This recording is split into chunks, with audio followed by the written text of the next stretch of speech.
WatchMojo recently did a top 10 list of the worst movies that have made $1 billion. Let's see what's not that bad about them.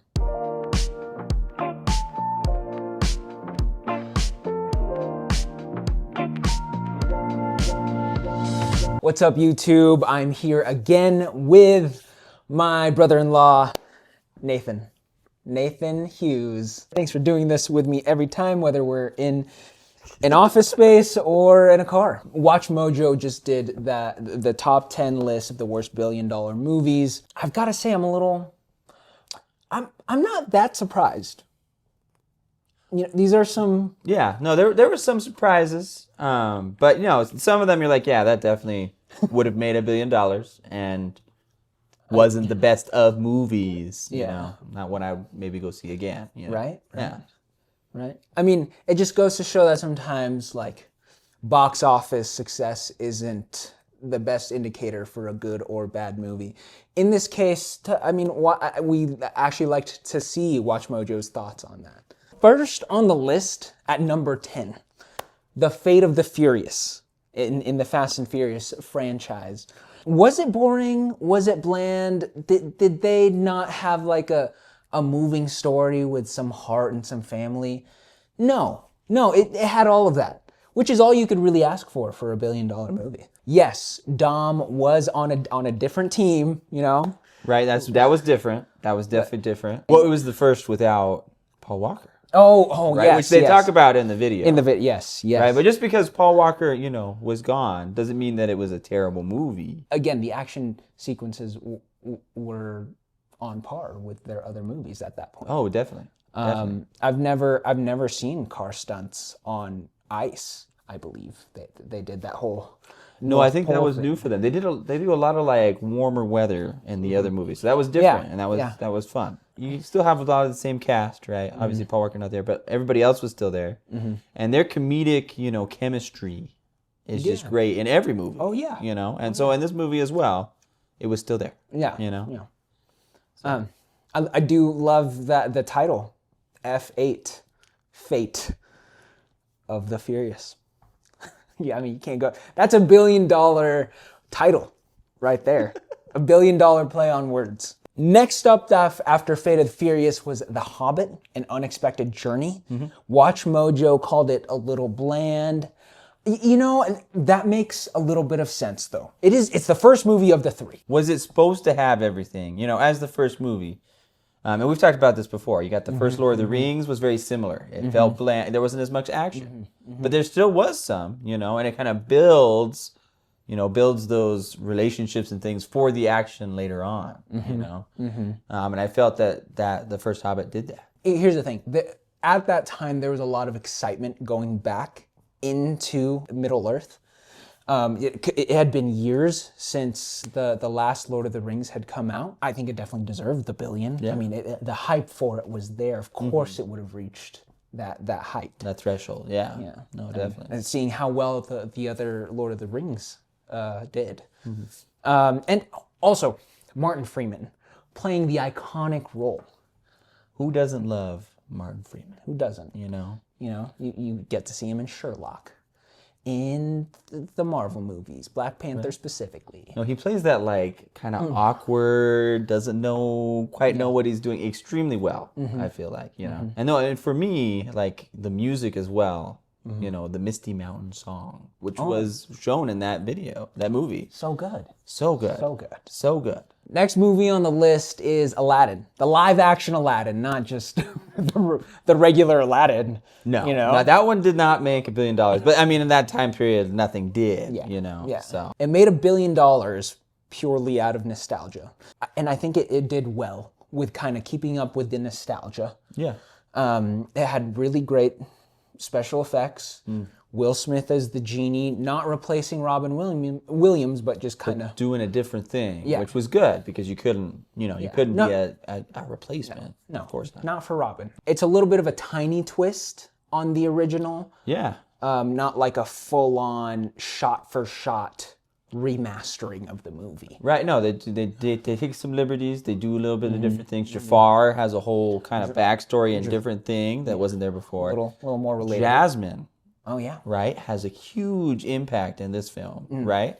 huge. Not that she didn't have impact in the first film, but this is, definitely a different take. One that, as a society we can get behind, right? Which is great. I don't know. Speaking as a person who Aladdin was my favorite movie, growing up, okay. right? Did I completely enjoy the live action? No, I did not. But there were really great things about it. Yeah. The story was all still there. It's a great story. And I think the cast did extremely well. It was very well casted. That's all you can really hope, because it is a children's movie at the end of the day. A lot of kids were going to see it, and also a lot of people at that time that were your age seeing it because they had loved the original Aladdin. Yeah. It also does lead up to, I mean, this was one of the first live action remakes that Disney had done, and so it kind of led up to now them doing other remakes, and there's actually more on this list that we'll talk about. 7th on the list, Minions. Another kid movie, much like Aladdin, not based entirely off of nostalgia. It made $1 billion because kids wanted to see the Minions. It was such a popular IP back then because you had Despicable Me 1 and 2 already done and really, really fun. In terms of comedy, great actors, and I'm talking about the Despicable Me is like just great. Yeah. The Minions, not as good of a movie as those, but still good. No, still good. I enjoy watching Minions. I will watch it just because I want to watch it. It's a good movie. I'm a sucker for slapstick. Yeah. I like the Minions. Yeah. It's a really simple storyline too. Oh, very, very simple. Yeah. But with lots of background or funny things here and there, to kind of move it along. Yeah. And so I enjoyed that immensely. They had jokes for kids. They had jokes for adults. Yes. They had Sandra Bullock. What's not to love about this movie? I mean, I don't know what it got on Rotten Tomatoes. I know it was rotten, but I don't think it deserved that score either. I think it deserved that $1 billion and that success, which has now led to other, Minions movies. And more Despicable Me is being made because we love it. Yeah. Yep. I was probably half that $1 billion because I watched it. Half. Wow. I spent $500 million on tickets for that movie. Number 6, Lion King. I told you there was going to be another remake on this list, a live action remake to be exact, from Disney. A lot of people thought Disney went wrong here.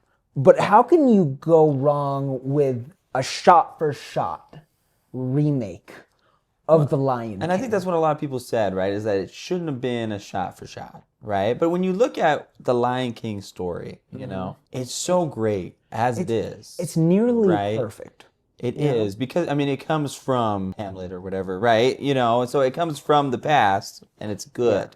It's a good story. So why would you go and change that significantly? How can you improve on The Lion King? Right.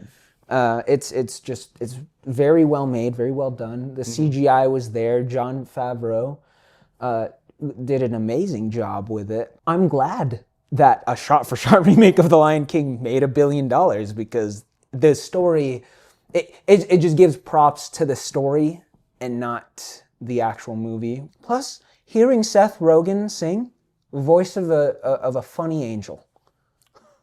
Yes. Of a comedic angel, for sure. Yeah. No, him and the other voice actors. They got a lot of voice actors, very famous people, right? They stacked the cast. A-list celebrities, left and right. And it showed, in the music, it showed in the dialogue, that they had picked good people. After The Lion King, another Disney classic at this point. It's been that long. Yeah. But no, definitely. The Rise of freaking Skywalker. I know a lot of people have thoughts about this. I know I have, and Nathan as well have a lot of thoughts. I think it is a great standalone film. If it was separated from Star Wars, I think it'd be a great standalone film. If it was just called the Rise of Skywalker, actually that would still have kind of ties to Star Wars. If it was called Rise. Rise. The Dark Knight Rises. I think that one's already taken, If it was just a standalone movie, I think it would have been great. to remain optimistic and true to this channel, No. somehow this movie made $1 billion. Somehow. This was the last one, right? People love Star Wars. There will always be a huge fan base for Star Wars, right? So it's not entirely surprising, that it made $1 billion. And there are some good things. Yeah. Some good things. Them skipping over the entire Palpatine storyline, I think was great. Like, we didn't need to know how Palpatine came back. Did we need more Palpatine? No, we just needed him actually dead this time. Stick him in. Just right there. Bam. Yeah, we didn't need to, it would have made the movie like 3 times longer. Right. Well, it made room for that large fight scene between Kylo and Rey. Right. Which is visually incredible. Yeah. Definitely my favorite part of that movie as a whole. Yeah. The Knights of Ren as well with Kylo and it is a visually stunning movie. And we love that they went back to JJ. No, we don't have enough good things to say about JJ. I do have to bring up my wife.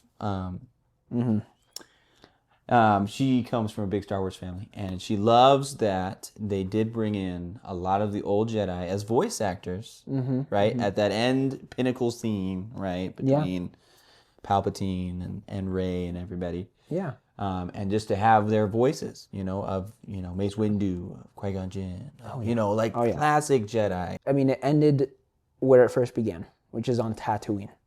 Really, like a whole full circle thing. That's a classic director storyline type thing that you can't help but appreciate. So many more thoughts on Rise.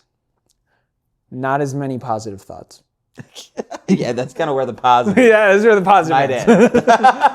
Number 4 on WatchMojo's top 10 list of the worst $1 billion movies, Alice in Wonderland. Alice. Incredibly, I have really no thoughts on it because I haven't seen it. Yeah. Well. Speaking as someone who has seen it, thank you. It's a pretty good movie. Honestly, it wasn't that bad of a movie. Visually, very stunning, very different as you can expect. It's Tim Burton. From Tim Burton, right? But then Tim Burton goes to his duo, Johnny Depp. Yeah, Johnny. And I don't want to butcher her name, but Helena Bonham Carter, whatever. And they just have great chemistry. They always have, they always will. And they both do extremely good jobs at any acting job that they get. So they definitely both do extremely well in the movie. Yeah. Well, that's good to hear. Worthy of $1 billion? Yes. It made $1 billion, okay? So therefore it's a good movie. And it's a good movie, right? Box office numbers don't lie about the quality of a movie. Ever. Number 3 is Pirates of the Caribbean on Stranger Tides. Yeah. A follow-up to a great trilogy. It's always going to be hard. Oh, it's always going to be hard. Definitely. Do I think it was as good as the first 3? Absolutely not. No, but you can't touch the first 3. Yeah, they're just good. Yeah. But is it a nice addition? Yes. Yeah. Yeah, I think it is. Like it's kind of like how the Hobbit came out. Everyone was really excited to see it. Yeah. I was super excited to watch Pirates of the Caribbean. Again, after watching those 3 movies, and it had been years since they had come out with a new one, and going back to that world, it felt like home. It was very nostalgic. You get Johnny Depp back, and Captain Barbossa, of course. WatchMojo said it was a very confusing storyline. I agree with them there. Yeah. No, I mean that's true. But I liked the idea of going back into pirates. Oh, definitely. And I think that's why it made $1 billion. Do I think it deserved it? I'm going to stay optimistic and say yes. It deserved it. It deserved it. Number 2, Jurassic World Dominion. This one's a rough one for me. This one's a rough one. Man. It's rough. I believe it did deserve the title of one of the worst movies to make $1 billion. And that's really unfortunate. Yeah, no. Because everyone wanted to like it. We all wanted to like it, that's for sure. Yeah. It was bringing back everybody, you know, everybody from the old one, everybody from the new ones, bringing them together. You know, there's hype behind it. There's a fan base, and there's also the nostalgia. A lot of these, I guess, are just a nostalgia factor. Yeah. These are like remade IPs. Yeah. The Locusts were a new concept. That was different. That was different. Didn't think I'd get spooked by locusts, but I did. You know. And again, kind of like with the Rise of Skywalker, they had some of the original cast there.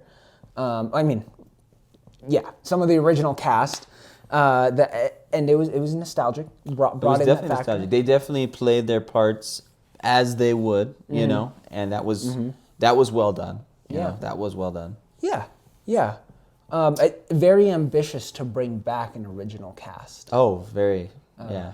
I mean, that was kind of a newer thing when this came out, I feel like. Well, not exactly new, but, you know, something people were doing. And they decided to do it. Yeah. And, you know, and I appreciate that. You know, I really do. As a fan from the beginning, you know, I appreciate them bringing those people back in and saying they're all part of the world, you know. We're not just going to forget, you know, what we started with. Right, you know? right. Visually, always stunning. Every Jurassic is Dinosaurs in the Snow was a bit different. Yeah, it was really and that's cool. visually, you know, very cool to see. So. Yeah. WatchMojo's #1 worst $1 billion movie is Transformers: Age of Extinction. Such a random one that made $1 billion. Oh. Michael Bay, just he knocked it out of the park with the first two. It was a long movie. There was a lot of action and spectacle too, though. Right? No, you have the Transformers fighting, all those kinds of things that you love in any of the other films, you know. So there's that. Yeah, they had a built-up IP already. They probably had a ton of toy sales from this, as with the other Transformers. Well, yeah. They were making bank, lots of money from it. But great that they made $1 billion. Right? To stay optimistic, I'm happy that they did. Good for them. Happy that they found success in kind of a mediocre movie. With some good things, like Mark Wahlberg being in it. Kind of a different side of the Transformers from like the previous two. No, definitely, yeah. Different take. But Marky Mark, you know? You guys have Marky Mark? Yeah. That's WatchMojo's list of the worst $1 billion movies, and I think they had it on point. I think there's a lot here that was positive about the movies, but I kind of get why why WatchMojo thinks that they are kind of the worst. Right. No, to make $1 billion. They're definitely not the greatest, right? Yeah. But I mean, but they're successful. As always, you can find good things Yeah. in all of them. You know? Right. Yeah. So, of course. But definitely some surprises in there. Yeah. For sure. Yeah. Just a message to find some good and a lot of the bad.